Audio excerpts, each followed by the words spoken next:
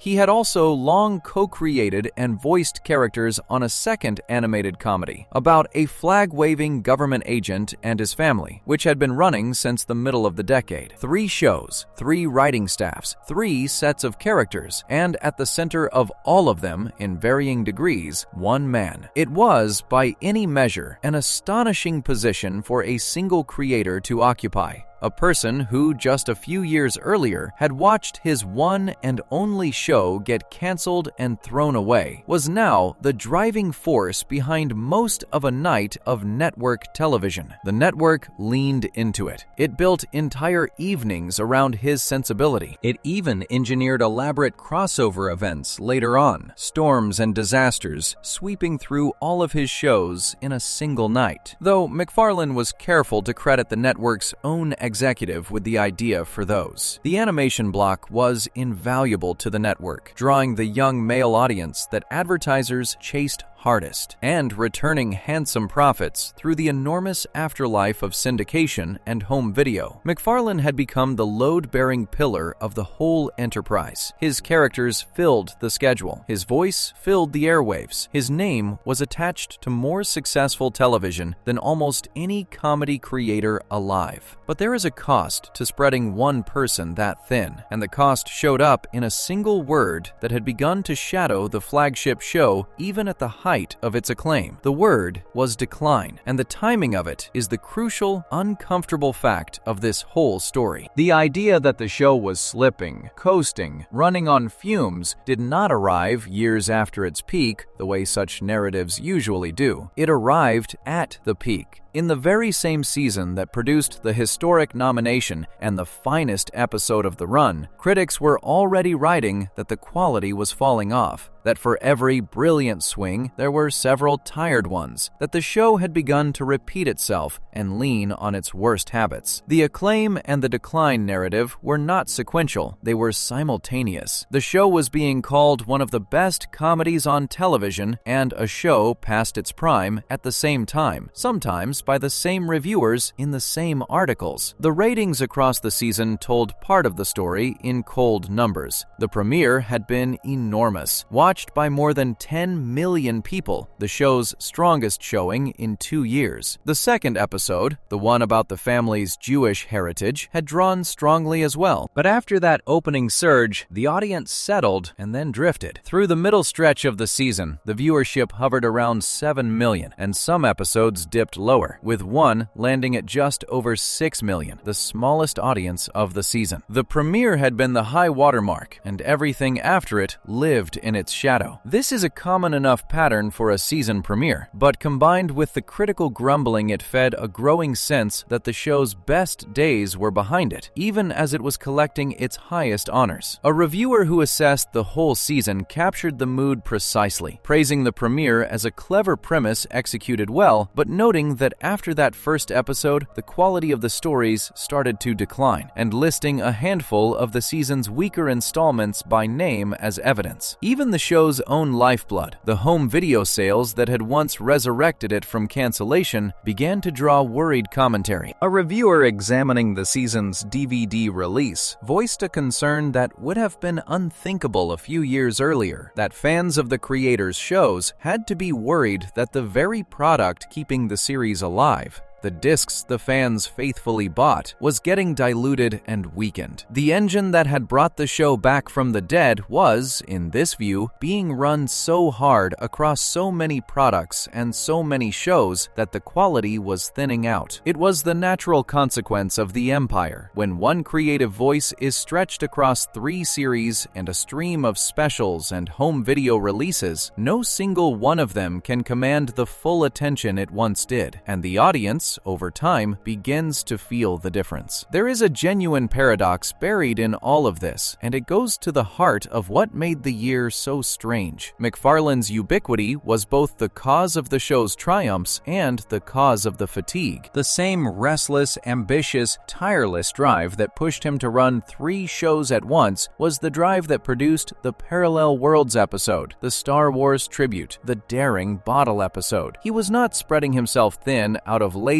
He was doing it out of an almost manic productivity, a refusal to rest, a belief that more was always better, and that the biggest, boldest move was always the one worth making. But that same drive meant there was simply less of him to go around for any single thing, and the flagship show, the one that had made everything else possible, could no longer count on its creator's undivided attention. The empire was built on his voice and his sensibility, and the empire was slowly diluting both by demanding them everywhere at once. His personal fame in this stretch was reaching a level that few television creators ever touch. He was appearing on talk shows. He was a guest on prominent programs, discussing his views on everything from atheism to gay rights, giving interviews to major magazines, becoming a public personality in his own right, rather than simply the invisible hand behind a cartoon. He was known to be an accomplished singer in the old crooner style, and he performed music publicly, blending the highbrow and the lowbrow in a way that fascinated the press. He was building toward the film career that would soon follow, toward the movies and the awards show hosting duties that lay just ahead. The man was, in short, everywhere, and his personal ubiquity mirrored the ubiquity of his shows. In 2009 and 2010, it was genuinely difficult to spend an evening with the network's comedy programming without encountering his work or his voice or his face somewhere along the way. There was one small telling episode from this stretch that captured the double-edged nature of it all, and it involved an award of a very different kind than the Emmy. One of the season's episodes, a story called Dog Gone that dealt with the death of a dog and the value of animal life, won a comedy award at an annual ceremony that honors media for its treatment of animals. So even as the show was being condemned as heartless and tasteless from multiple directions, it was quietly collecting a Humane Award for an episode that had actually made a thoughtful point about animal welfare. It was the same lesson yet again. The show contained multitudes. It could be crude and it could be thoughtful, sometimes in the same season, occasionally in the same episode, and no single verdict could ever quite contain it. The people who called it the worst show on television and the people who gave it awards were both, in their own way, responding to something real. But the decline narrative, once it took hold, never fully let go. And that is perhaps the most consequential legacy of this period. It is a strange fate for a show to have its peak and its supposed decline coincide, but that is exactly what happened. From this point forward, the phrase "past its prime" would trail the series for the rest of its existence. Every subsequent season would be measured against the memory of the early years and found wanting by some. The show would go on for many more years, would remain popular, would keep making money, would even be renewed far into the future in enormous deals. But the critical consensus that it had already passed its best days had crystallized right here, in the very season that also earned it the highest recognition of its life. The empire had been built, and the building of it had come with a whisper that never went away. The whisper that the thing at the center was not quite as good as it used to be, even as it was being handed its greatest honors. What all of this reveals about the funniest year is that its central paradox was not confined to individual episodes or individual controversies. It ran all the way up to the man himself and the empire he was building. MacFarlane's astonishing productivity was simultaneously the reason the show reached such heights and the reason it began to feel stretched. His willingness to say anything was both the source of the acclaim and the source of every scandal. His decision to run 3 shows at once was both the ultimate proof of his success and the beginning of the fatigue that would define the show's later reputation. There was no untangling the good from the bad, because they came from the same root. The qualities that made him one of the most successful comedy creators of his generation were the exact same qualities that produced the banned episodes, the fleeing sponsors, the furious watchdogs, and the growing sense that the flagship show was spreading itself too thin. By the time the season had run its course, the shape of the whole thing was complete and unmistakable. One man had climbed from a canceled cartoon to an animation empire in the space of a few years. In doing so, he had produced in a single season some of the best work of his career and some of the most controversial, had won the industry's highest recognition and lost sponsors, and provoked demands for federal intervention, had built a machine so productive that it began to consume its own quality. He was at the absolute summit of his powers and his fame, and the summit was, at the same moment, where the long, slow talk of decline began. The funniest year was also, in the deepest sense, the year the show became too big to be simply loved. The year it turned into an institution and a target and a punchline about its own decline, all at once, all because of the same relentless drive that had built it. There remained only the question of what all of it added up to in the end. The season was over. The nominations and the losses, the acclaim and the bans, the controversies and the awards had all been tallied. What did a year like that leave behind? How does a show survive being praised and punished at the highest volume it had ever reached? And what did it become on the other side? The answer to that question is the story of everything that came after, and it is where this long walk through the strangest year of the show's life finally comes to rest. Before we move on, if you're enjoying this analysis, please consider subscribing. It helps the channel tremendously. The empire had been built on one man's tireless voice, and the building of it had summoned the whisper of decline at the very moment of triumph. All that remained was to ask what such a year actually left behind. How a show survives being loved and punished at the same deafening volume. And what it became once the noise finally faded is where the story comes to rest. Section 10. What the loudest year left behind. A year like that does not simply end. It settles. The noise fades. The controversies scroll off the front pages. The awards are handed out or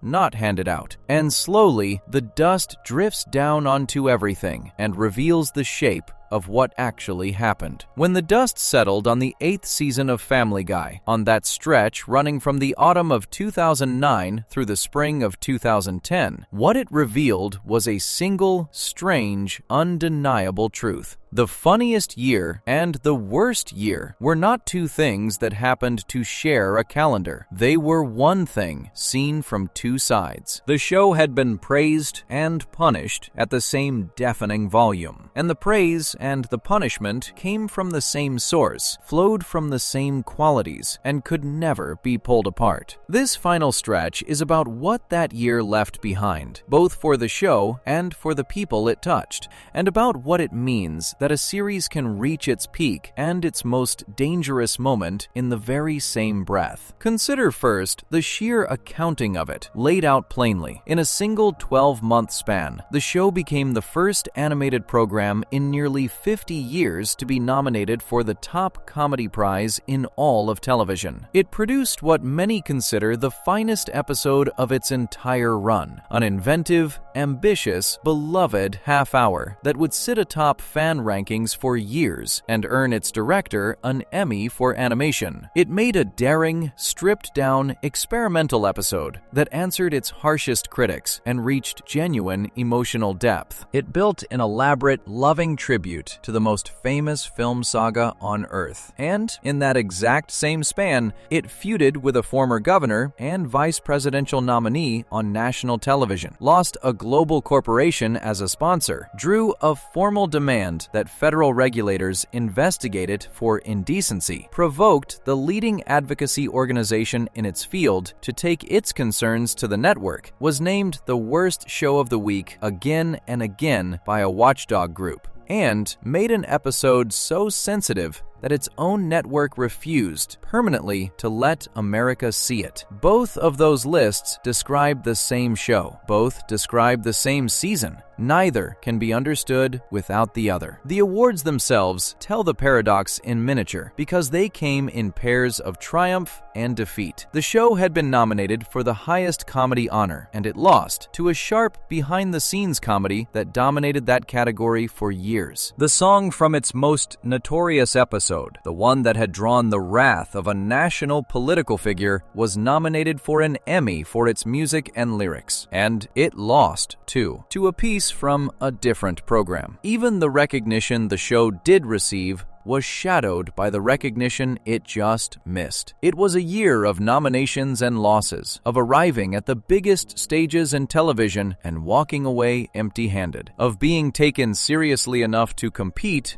and not quite enough to win. And yet, the nominations mattered more than the losses, because they marked the moment the establishment finally admitted the show into the room. Losing the trophy was almost beside the point. The cartoon that had been thrown in the trash a few years earlier had been named among the best comedies in America. That could not be taken back, win or lose. The episodes that drew the fiercest fire went on to lead very different afterlives, and the differences are instructive. The daring bottle episode, the one that had triggered a call to Washington, aged into a beloved favorite, remembered fondly for its ambition and its heart, its grotesque moments largely forgiven as the price of its boldness. The transgender episode did the opposite. As cultural understanding deepened over the following decade, its reputation curdled until it was widely held up as one of the show's genuine low points, an example of how badly the show's instincts could fail a vulnerable group. even when the intention behind them was, by the creator's account, sympathetic. The creator himself never disowned it. Years later, he was still defending it in interviews, still insisting he would change only small individual moments, still arguing that the larger story had been one of acceptance. But he also acknowledged, over time, that the show had begun to move away from certain kinds of humor, that jokes it once made routinely had come to feel unacceptable and were quietly being phased out. The fury that episodes like that one provoked had become part of the pressure that slowly reshaped what the show allowed itself to do. The controversies of the funniest year were, in the long run, part of what forced the show to grow up, however reluctantly and however incompletely. The band episode never got its redemption at all, and its permanence is perhaps the most haunting legacy of the year. Unlike the earlier religious episode that the network had once held back and eventually aired, the abortion episode was never allowed onto American network television. Not after a delay, not slipped quietly into a late slot, not ever. Years and years later, the network still had no intention of broadcasting it. It remained available only for purchase, aired freely in other countries, but forbidden at home. A finished half hour of thoughtful, serious television that Americans could see only if they paid for the privilege of watching what their own broadcasters had refused them. It stands still as the single episode of the series that the network that made it would not let its home audience see, a permanent monument to the exact place where the show's fearlessness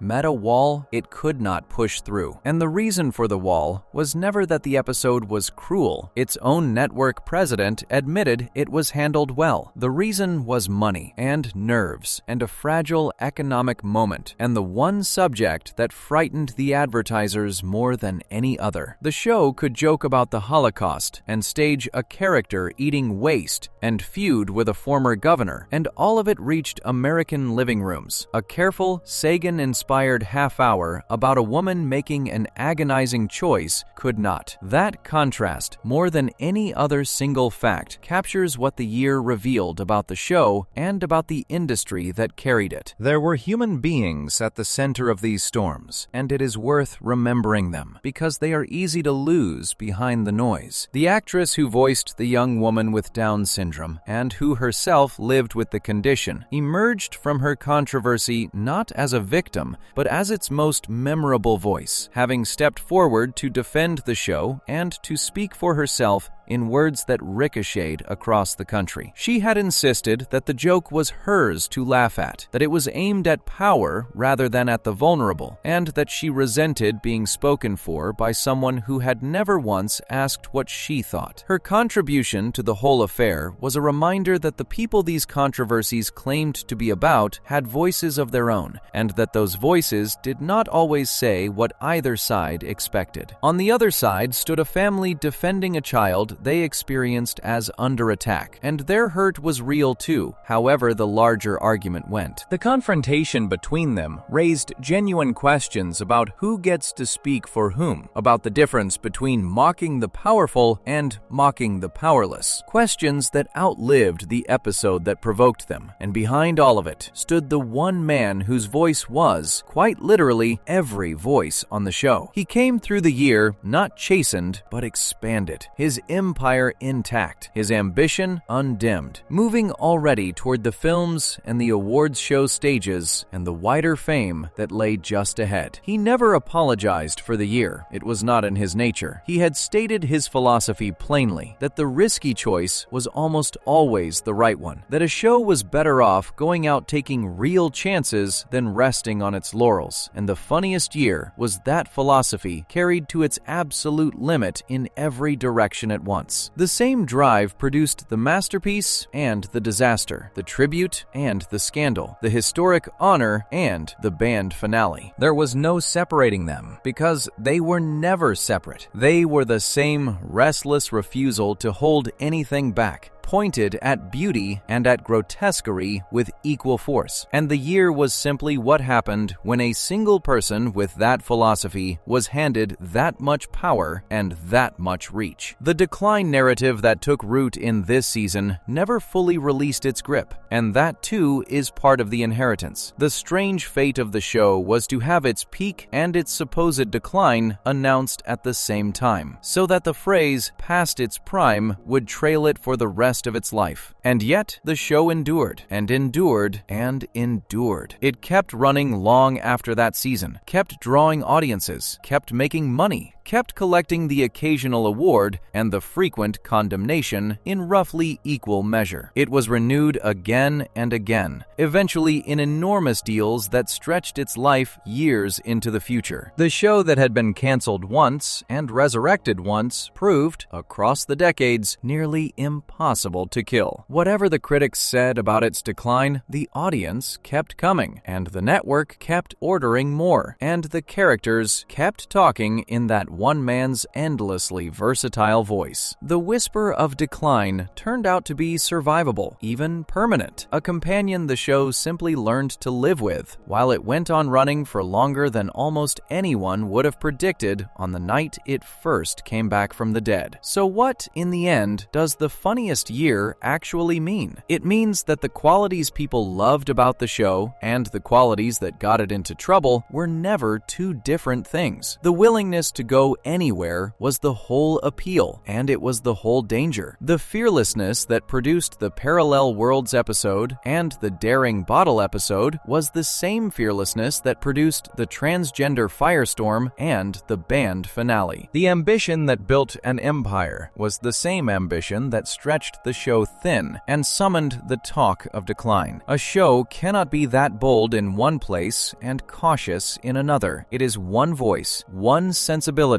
one relentless drive, and it points itself at everything at once. And the audience, and the critics, and the sponsors, and the watchdogs all respond to the same object and come away seeing completely different things, all of them correct. That is why the funniest year and the worst year had to be the same year. It was not a coincidence of timing, it was the necessary consequence of what the show was. A series designed to push every boundary as hard as it could push was always going to produce, in its most confident season, both its finest work and its most damaging controversies, because both come from pushing. The Emmy nomination and the Band episode were not opposites that happened to coincide. They were two proofs of the same fact, that the show had grown powerful and fearless enough to be worth honoring and worth fighting over at the same time. The year the establishment finally embraced it was necessarily the year it pushed hardest, and the year it pushed hardest was necessarily the year it got hurt the most. The praise and the punishment were the same event, felt from two directions. The season closed on American television not with the finale it was meant to have, but with a substitute slotted into an empty space. The Band episode simply absent, a silence where the show's most serious work should have been. Most viewers never even knew to notice the gap.